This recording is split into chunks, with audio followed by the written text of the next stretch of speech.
Creo que ahí está mi pantalla. Pues gracias también por la invitación. Como comentaba Claudio, esto lo presenté en el congreso de este año general de FERC en la sesión de pósters. Entonces voy a utilizar el póster que estuve presentando ahí para la presentación de ahorita. Y me acostumbré a estarlo presentando ahí en la sesión de pósters en aproximadamente 30 segundos, entonces espero no irme demasiado rápido. Pero bueno, mi investigación es lo que estoy presentando aquí es parte de mi tesis de doctorado. Mi doctorado es en psicología clínica, entonces mi interés realmente es enfocado totalmente a la cuestión humana, a la cuestión de las relaciones interpersonales dentro de los negocios familiares. Y en particular dentro de eso, lo que tengo aquí es las cuestiones culturales, específicamente el contraste entre México y Estados Unidos. Mi interés en México y Estados Unidos es porque yo soy mexicano, y dos, en Estados Unidos porque yo estudié ahí y he trabajado ahí muchos años, pero además son países vecinos que tienen una gigantesca intercambio económico entre uno y el otro, y sabemos que la gran mayoría de negocios de los dos países son familiares. Sin embargo, la forma de manejar estos negocios pues son distintas en base a la cultura, básicamente porque las familias tienen distintas dinámicas por distintos motivos, pero la cultura es uno de los más importantes influencias en cómo funciona la dinámica en un grupo familiar. Entonces, los objetivos en esta investigación era hacer un análisis comparativo en cuanto a cómo reaccionan familias tanto en México como en Estados Unidos en situaciones similares en un negocio familiar. Lo que quería era adquirir más conocimientos sobre las dinámicas de las familias y contribuir a la literatura en esto, porque creo que es un aspecto que se ha estudiado muy poco.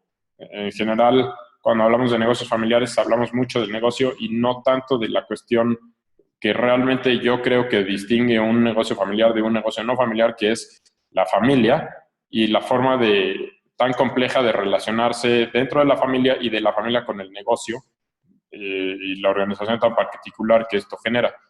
Entonces, la metodología que yo seguí es investigación cualitativa, es un análisis temático en base a entrevistas que realicé con gente en México y en Estados Unidos.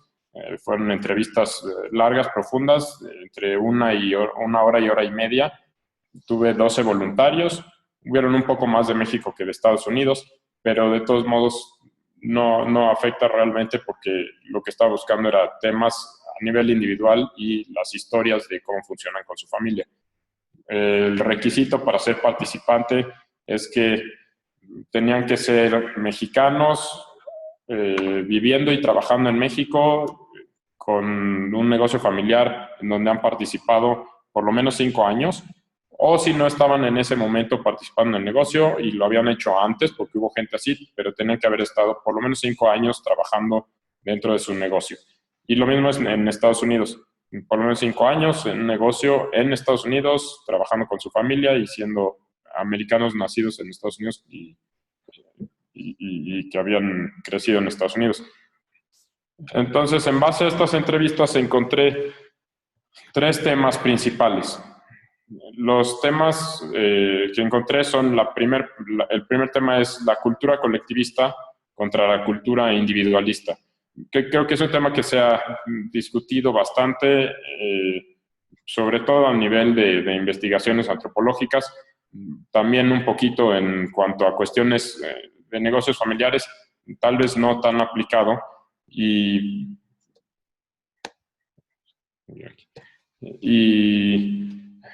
encontré también bastante literatura que habla sobre cómo funcionan las culturas colectivistas contra las individualistas, pero yo lo que quería ver era exactamente y cómo funciona eso dentro de un negocio familiar. Entonces, tengo aquí algunos casos que son ejemplos en base a lo que encontré de las entrevistas. Entonces, sabemos que las culturas colectivistas reconocen más valoran más la unión del grupo y el que la gente se mantenga trabajando o participando dentro de su grupo, y no tanto la cuestión individual, que es lo que la cultura individualista valora. El ser autosuficiente, el ser independiente, el perseguir lo que ellos buscan cada uno a nivel personal, en cierta forma es un poquito conformidad que encontramos en las culturas colectivistas. Entonces, para ejemplificar esto dentro de un negocio familiar, en México, por ejemplo, entrevisté una persona que él empezó un negocio, después su hermano trabajó con él, pero tuvieron algún problema, el hermano salió, se quedó esta persona con todo el negocio y lo que más quería es que sus hijos trabajaran con él. Tenía 2 hijos, el hijo mayor entró, estuvo un tiempo trabajando con él, pero no le gustó el negocio para nada. Después de algunos años dijo, yo me voy porque no me gusta el negocio, no me gusta el trabajo y tengo una buena relación con mi papá, pero si me quedo aquí, la relación también va a cambiar. Él salió y entonces esta persona que había generado el negocio dijo, bueno, pues a lo mejor mi hijo chico quiere trabajar conmigo. Y el hijo chico desde el principio dijo, no, porque a mí tampoco me gusta, ya vi lo que pasó con mi hermano, yo no quiero tener nada que ver con esos asuntos y tampoco quiero entrar. Entonces estuvieron viendo qué iban a hacer y finalmente cada uno de los 2 hijos desarrolló un nuevo negocio, pero los 2 trabajan con el papá obviamente financió los 2 negocios, es socio de todos, los 3 son socios en los 3 negocios, de hecho, y usan la misma infraestructura administrativa, tienen un consejo entre los 3, entonces siguen trabajando juntos aunque tienen negocios relativamente independientes. Entonces, ahí pues, se enfatiza la cultura colectivista en donde no querían los hijos trabajar en el negocio del papá, pero sí estar con el papá. Entonces, encontraron la fórmula de poder seguir juntos teniendo negocios separados. En cambio, el ejemplo del caso que encontré en Estados Unidos, muy similar, un papá que empezó un negocio, también tenía 2 hijos, quería que los 2 hijos entren. El hijo mayor tenía perfectamente toda la capacidad, experiencia, conocimiento para poder entrar al negocio, sin embargo le dijo, no, yo no voy a entrar, porque yo tengo una mejor oportunidad en otro lado. No importa que es el negocio de la familia, no importa que es el papá, tenían buena relación y todo, pero él dijo, no, porque no me conviene, yo gano más en donde estoy. Finalmente el negocio fue creciendo y el día que el papá le pudo ofrecer al hijo una compensación económica por lo menos igual a la que estaba recibiendo en otro lado, entonces el hijo decidió entrar y siguió por muchos años, continuó trabajando con su papá.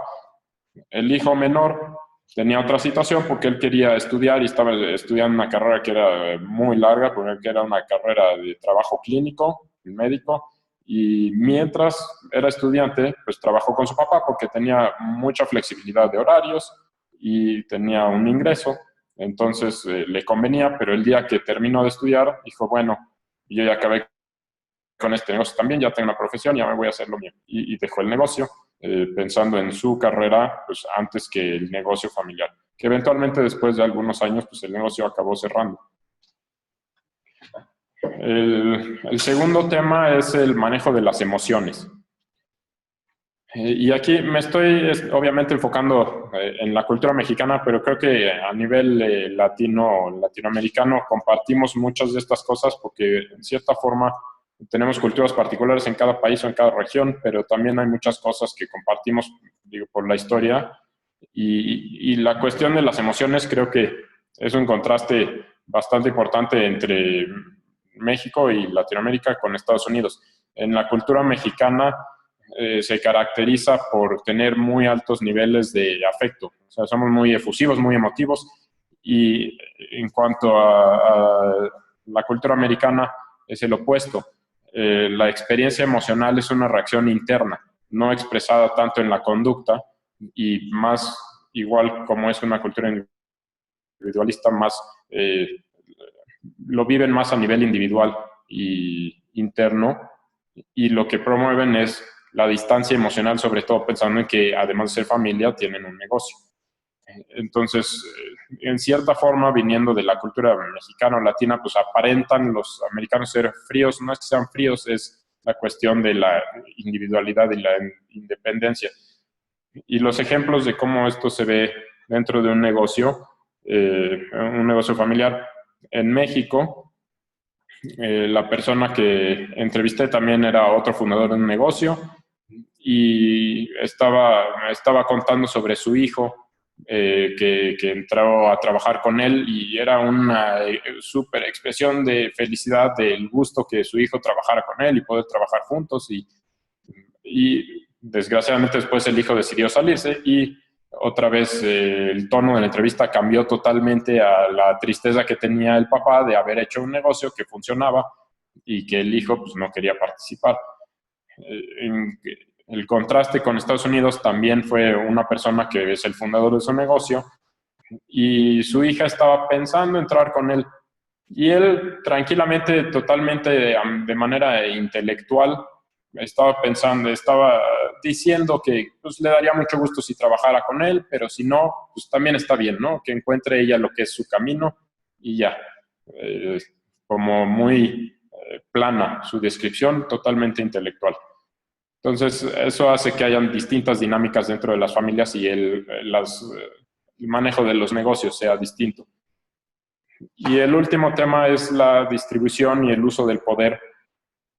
Y esto es tanto dentro de la familia como dentro del negocio. Y sabemos que hay cosas de la dinámica familiar que va hacia el negocio y viceversa, ¿no? Es la complejidad que encontramos a nivel de relaciones de los negocios familiares. Entonces, la cuestión de poder es una cuestión cultural básica en cuanto a la autoridad y en México tenemos lo que se llama una gran distancia al poder, que quiere decir que tenemos una muy fuerte jerarquización. El poder está muy concentrado en lo que es el patriarca, lo que es la cabeza de la familia, aunque tienen influencia número uno, de su pareja y un poco también de los hijos, pero al fin y al cabo el control se mantiene muy fuerte dentro del patriarca y de quien tenga el puesto jerárquico dentro de la familia, aplicado dentro del negocio también. En Estados Unidos es distinto porque las siguientes generaciones, al tener incertidumbre de cómo funciona o qué posición tienen, el estar buscando su lugar dentro de la familia, igual dentro del negocio, lo hacen a través de competir con las autoridades, a través de no rebelarse, pero sí buscan ganar poder y control y autoridad a través de retar al que tenga el control. Entonces, en cierta forma, hay menor distancia al poder, menor jerarquización. Eh, los ejemplos de los casos en México, eh, también no era el fundador a quien entrevisté, era una segunda generación, pero era el que estaba dirigiendo el negocio. Y el papá es el que dio los fondos para el negocio. Esta persona dirige el negocio y tiene un hermano. Los tres son socios. La persona que entrevisté, que es la que dirige el negocio, tiene una mayoría accionaria, pero gigantesca comparada contra los demás. Tiene el 85% de la empresa, él maneja las operaciones, maneja la empresa, el papá tiene solamente un 5% de la empresa y el hermano tiene un 10%, casi socio honorario, porque el papá quería que participara, tuviera un porcentaje. Sin embargo, el papá es el que sigue tomando las decisiones importantes. No lleva las operaciones, ni siquiera sabe exactamente lo que está sucediendo en el día a día de la empresa, pero sigue siendo, dentro de la familia, sigue siendo el papá y sigue siendo la autoridad y la persona de más alto nivel jerárquico y es el que acaba tomando las decisiones importantes. Entonces sigue manteniendo el control, aunque no tenga ni siquiera un puesto oficial en la empresa. En Estados Unidos es diferente, el contraste se ve en la persona que entrevisté que trabaja con su papá, no tiene ni siquiera porcentaje en la empresa, tiene un puesto directivo de un área, el papá es dueño, director y el que toma todas las decisiones de todo. Sin embargo, esta persona se la pasa generando proyectos nuevos y en cierta forma peleándolo con el papá hasta que consigue y logra hacer lo que ella quiere y con eso va adquiriendo cada vez más proyectos y más posición de autoridad dentro de la empresa y pues poder y control en cierta forma, aunque no tenga ni siquiera acciones del negocio. Entonces, pues esas son básicamente como los contrastes culturales que encontré. Es una primera aproximación también, creo, a la cuestión pues, psicológica, cultural, de cómo funcionan las dinámicas de las familias, sobre todo en contraste de estos dos países. Y pues creo que puede tener cierta aplicación y sobre todo pues nos puede ayudar a los que trabajamos como consultores también a entender un poquito más pues, de las dinámicas de familias con las que nos encontremos trabajando. Y bueno, pues creo que eso es todo de mi presentación. Muy interesante, ¿ah? En general, lo que vemos en la literatura y la investigación de empresa familiar, hay menos investigaciones cualitativas. Bueno, también es muy interesante ver este tipo de aproximaciones y, bueno, tengo algunas preguntas, pero no sé si alguno de los colegas tiene algunas preguntas también. Sí, yo ¿Sí? puedo. Sí, adelante. Ya, gracias. Interesante, mientras te exponías me preguntaba o pensaba que sería importante o interesante controlar, sobre todo en el caso mexicano, volviendo un poco a mi tema, por la rentabilidad o el tamaño, o sea, por cómo le está yendo a esa empresa, porque me imagino que cuando a un hijo se le ofrece participar en una empresa exitosa, ¿cierto? La respuesta puede ser distinta a cuando se le ofrece participar en una empresa que está en que surge y no surge, ¿cierto? Que tiene a lo mejor cierto riesgo de quebrar y que es probable que no le alcance para no sé, mantener a su familia. Entonces, de alguna forma, las respuestas que uno obtiene debieran, creo yo, verse influenciadas por el desempeño económico de la empresa. Sí. Sí, yo creo que sí, totalmente de acuerdo.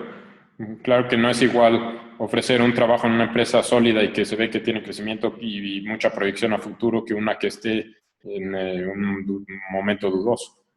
Seguramente tiene una influencia y sería interesante buscar eso como variable en particular y hacer un estudio específicamente de eso y con una muestra, para una cosa así, pues con una muestra muchísimo más grande también. Muy bien, muy interesante. Ricardo, ¿cuánto tiempo te tomó este trabajo desde la toma de la entrevista, procesarla? ¿Usaste algún software para procesarla o solo fue manualmente a la antigua, digamos? Cuéntanos, solo en breves minutos, un par de segundos, cómo fue el proceso de procesar la encuesta, qué es lo más tedioso al final. Bueno, una de las partes tediosas es hacer la encuesta y procesarla, porque hay que buscar ciertas similitudes. ¿Tú nos puedes comentar un poquitito de eso? Sí, claro. Sí, fue en la antigüita. No quise usar un software sobre todo porque es investigación cualitativa y aunque hay software que podría hacer el código y puede ir revisando por palabras claves, el encontrar temas no depende exclusivamente de los códigos y de las palabras claves, sino también del entender el significado y los mensajes que vienen intrínsecos en distintas formas de poderlo expresar.